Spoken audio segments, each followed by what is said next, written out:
Hey everybody, coming at you from the woods today. Isn't that pretty? And I want to talk to you about a subject that's near and dear to my heart, and that is how to practice. So most of us at some point in our lives, we're going to want to improve some part of our lives. Perhaps we want to improve our nutrition or our mental health or our ability to communicate with our loved ones. We'll want to accumulate some sort of skill like investing money or playing the piano or martial arts, so on and so forth. You know where I'm going with this. All of these things require practice, and that's kind of a process of trial and error, and it's also a process of repetition. So I'm going to argue that practice in and of itself is actually a skill. And not only is it a skill, but I think it's actually several skills all rolled into one. And that's what makes it so difficult to get really, really good at anything. And it makes, seeking goals quite intimidating, especially in the past if you feel that you've failed because you didn't know how to go about practicing, or you lost your motivation, or something stopped you, right? So I'm going to go through this kind of maybe 6 or 7 step process. And step number 1 is understanding why. Why do you want to practice this thing? And I think that this is really, really important because sometimes we have goals put on us by society or other people, and when it comes down to it, we actually don't really care. And so we think that we should be going after a bikini body or something that, for me, for example, with fitness, that was a rhetoric that I worked with for many years. And honestly, I'm not going to go to a workout because I want to look better in a bikini. Maybe looking healthy is a fringe benefit of exercise, but when I really look at my own motivation, I have to live in this meat sack. And I have to deal with its aches and pains or its strength and flexibility if I develop that. Choose to develop that, of course, because it's intentional. But, there are many reasons why I would want to be healthy and fit, being resistant to disease, being more mentally fit and healthy, emotionally fit and healthy. There are a lot of benefits to this idea of fitness. I'm going to walk around my whole life in this body, and it allows me to do all the fun things that I like to do, like go hiking and dancing and, all these awesome things. So we have to understand our motivation. We have to make sure that it's something that feels authentic and sustainable. Sometimes our motivations change too. So if you had a goal and you made some progress towards it, but your life has changed, there's nothing wrong with that. It's just a good thing to recognize, because then you can take the time and energy that you would have been trying to force yourself to do this thing that doesn't actually really matter to you, and you can put it towards something that matters to you. So understand why you want to practice the thing that you want to practice. And then it takes time and it takes money to practice. So the reason it takes money is because we have to figure out how to practice. So that's step number 2, is actually making a little bit of not only a time investment, but a financial investment usually as well. You're going to have to seek out this information, and sometimes it's free. I've learned a lot of things through free videos, free tutorials of other generous people who make those sorts of things. And I've learned a lot about things like gardening and raising animals, just totally free. But you can also always buy a book, which is a less expensive option. But when it comes down to really, really honing your skills, typically you want to learn from someone who has mastered that thing, right? And that's going to come in the form of lessons, classes, courses. So we do need to seek out how to practice. Otherwise, if you think, oh, I want to run a marathon, and you just start running, well, if you don't understand good technique, you could hurt yourself, you could overtrain and burn yourself out, you could undertrain and actually not see any progress, so you lose your motivation. So there's lots of reasons to seek out a professional and try to learn from them, because they can guide you with the tools that you need to develop good technique, not only to practice the thing safely, but effectively and make the most out of your time. Of course, this investment requires the ability to budget. And to prioritize things financially. So I can't tell you how, every single person is going to be different when it comes to your financial situation. But just to talk about myself, in the past, in order to budget for classes or intensives or courses or lessons, and to this day, I still cut out a lot of these expenses. I have chosen to cut out things like drinking alcohol, going out to eat, going out to get coffee. I can make coffee at home for like pennies on the dollar, right?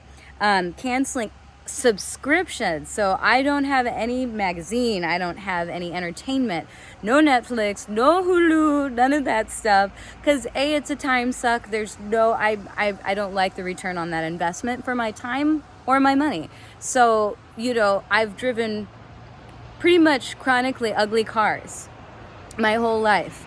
Definitely old cars that are reliable, because they're financially, it makes more sense. And I'm not going to buy a pretty car, prioritizing that over learning from my coach, whatever the coach may be in the thing that I want to get better at. So I've also had to work extra jobs, 4 or 5 part-time jobs at once in my early 20s, in order to, be able to pay for college and then pay off college and then continue to, learn how to do other things, get, fitness certifications. Those are not cheap. So sometimes you have to really look at, big life changes, getting a roommate, moving back in with the parents, no new clothes, no toys, nothing that's unnecessary if you really want to prioritize budgeting for the things that are important to you. Time is another thing that must be taken into consideration and must be budgeted for practice. And the best way that I know how to do this, what I've done pretty much my whole life, is I keep a calendar and a to-do list, and I try to make a realistic and balanced training schedule. And in order to do that, we have to think about, when are we getting up in the morning? When do we go to sleep? So sleep is super important. Meals, you got to eat at some point, right? And that takes time and effort. You got to probably work to make a living at some point. Maybe you have kids or other people that you're taking care of. You also need to budget in time for recovery and recreational activities. So just like the money thing, when it comes to practice, with the time thing, you have to cut out everything that doesn't matter to you. And again, this is going to come down to prioritizing. So, any sort of time wasting activities. I set an alarm on my phone so that I don't spend too much time on social media.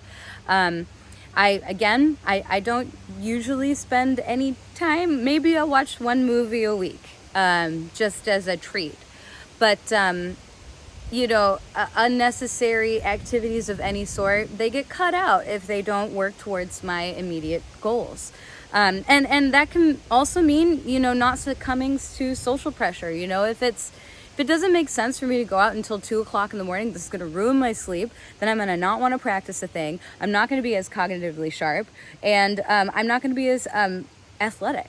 So, I'm a nerd, and I go to bed often at 10, sometimes 9:30.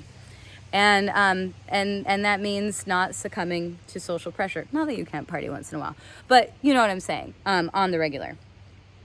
And then when it comes to practice, building an accountability for most of us is just super, super essential. And this is actually a social aspect of practice. So, surrounding yourself with other people that want to learn to be better at the thing that you want to learn to be better at, right? So maybe you can get your family in on like prepping healthier meals.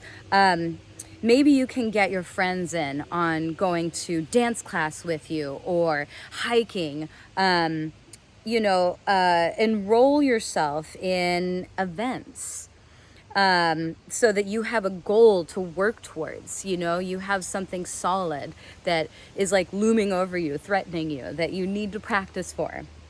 And just in general, getting involved in the community. So for anything that you are interested in, whether it's health and fitness or music or art of some sort or fixing cars or raising chickens, there's a community out there, and we have the worldwide internet now. So if you live in a small community, you can actually reach out into this larger worldwide community. And plugging yourself in is like a constant source of motivation. Just being around other people who want to do the thing that you also want to do to be better. And also, for accountability and motivation, keep a progress report. It's really important. So, I'm not telling you how to do it because everybody's different, but maybe you journal, maybe you take pictures and videos if you're doing something like dance or flexibility. Maybe your progress report is the car that you're building in your garage or whatever. Maybe it's the house that you are improving, right? Maybe it's the body that you are improving. Take pictures, keep some sort of progress report so that you can look back. Most of us don't give ourselves enough credit. And so you can look back and say, hey, actually, I'm killing it, right? Because progress seems slow until you look back at 6 months or 2 years ago. Then you're like, whoa, look at where I was then and look at where I am now.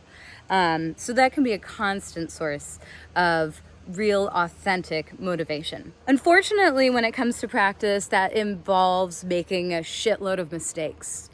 So you kind of have to be willing to suck at something, and sometimes suck for a really, really long time, and maybe never stop sucking in a way. And to actually enjoy making mistakes and learning from mistakes. Of course, having a coach walk you through these things is really useful because they can say, okay, the reason that this happened was you didn't do this, or you need to do that. And so you have someone to guide you along the way. But you have to be your own coach to some degree too. Most of us can't afford a 24/7 coach hanging out with us. So yes, you want to be able to make those mistakes, learn from them, and then be willing to try to do it better and keep screwing up along the way, because it's a process. Once you reach a goal, so this is another thing, I have a lot of students that become, intermediate or advanced, and then they just kind of get ho-hum about it because they've gotten pretty good. So you have to keep setting goals that are just a little bit out of your reach. Maybe you have some big like mountaintop poses or something out there that you want to achieve, or you want to complete an Ironman, or some really, really big goals. That's cool, but it's also really important to have ones that are just a little bit out of your reach, because those can be, I think, even more motivating than like the big ones that just seem so far away and unlikely. And finally, I cannot stress this enough, and I kind of said it before, but enjoying the process. So just coming back. To me, it's like coming home. Practice is like coming home. I start every day the same way. And this is, part of the routine and discipline. Like, you write the thing down, you write it down in your calendar, and then you have to drop everything and do it. And when you do, and you start this practice, and this comes, past the beginning stage. So at the beginning stage, maybe you just go to class, or maybe you just have lessons or whatever. But then you really need to start practicing on your own to get to that intermediate, advanced, or very advanced, expert level of something. And from what I have learned from friends of mine, some of them being musicians, some of them being dancers, some of them being athletes, is coming back to that basic warm-up of whatever it is that you're trying to do. That's like coming home. And usually the simple things that you do in your warm-up are the things that are most comforting, and it's really a wonderful way to anchor the mind, I think. In a way, it becomes like a meditation for a lot of people. So, you know, enjoying the process and enjoying restarting the process every day, or every other day, or twice a week, or whatever it is that you choose to do. But the process is super important. So I hope this helps you think about a couple things that might make it easier for you to, or at least clearer for you to figure out how to practice for whatever it is that you want to be better at. Thanks for watching. See you soon.